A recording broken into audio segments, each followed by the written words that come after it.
Իսկ Հիսուսը նրանց ասաց. «Ժամը հասավ, որ մարդու որդին փառավորվի։ Ճշմարիտ, ճշմարիտ եմ ասում ձեզ, եթե ցորենի հատիկը հողի մեջ ընկնի ու չմեռնի, միայն հատիկն ինքը կմնա, իսկ եթե մեռնի, շատ արդյունք կտա»։ Երբևէ մտածել եք, ինչ կլիներ մարդկության հետ, եթե ժամանակի զգացումը կամ ուղղակի ժամանակի իրականությունը մենք չունենայինք։ Ժամանակը, եթե հետևում ենք դրան, օգնում է մեզ կազմակերպել մեր օրը, մեր առօրյան և հեռահար նպատակներով նաև մեր կյանքը։ Ժամանակին նայելով է, որ ծրագրում և ապրում ենք մեր կյանքը։ Ժամանակի արժեքը գիտակցելով է, որ գնահատում ենք ասելով. ժամանակը ոսկի է,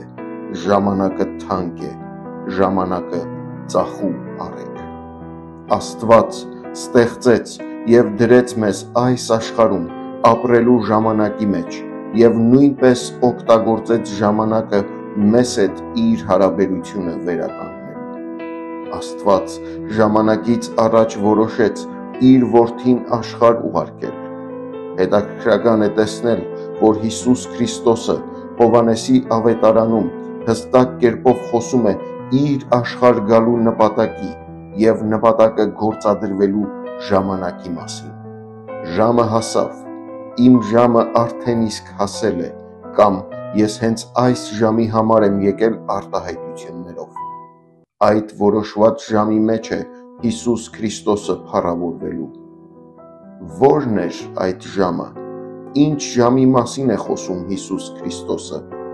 Ավետարանից հստակ է, որ այդ ժամը իր այս աշխարհից հեռանալու և իր երկնավոր Հորը վերադառնալու ժամն է։ Դա խաչի ժամն է, ուր աշխարհի ժամանակը կանգ է առնում մի պահ, և մարդկանց ողջ ուշադրությունը սևեռվում է խաչին։ Դա խաչի ժամն է, որ թեև տևեց կես օր, բայց լիարժեք ձևով բավարար եղավ, որպեսզի այդ ժամը ամբողջական փոփոխություն բերի մարդկային կյանքում բոլոր ժամանակների համար։ Դա խաչի ժամն է, ուր Քրիստոսն իր կյանքը տվեց, որպես ցորենի հատիկ, որպեսզի շատ արդյունք տա։ Դա խաչի ժամն է, որ հնարավորություն է տալիս բոլոր մարդկանց միաժամանակ մոտենալու խաչին և ընդունելություն գտնելու խաչվածի կողմից։ Եկեք մի պահ կանգ առնենք մեր կյանքի վազքից ու մեր ժամանակացույցից և մտովի մեր հայացքը ուղղենք խաչին։ Ինչ եք տեսնում։ Արդյոք այդ խաչի ժամը իր կենսական ազդեցությունը թողել է ձեր կյանքում։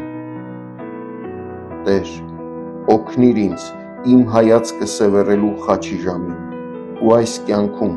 ինձ տրված ժամանակը ապրելու քեզ համար։ Ամեն։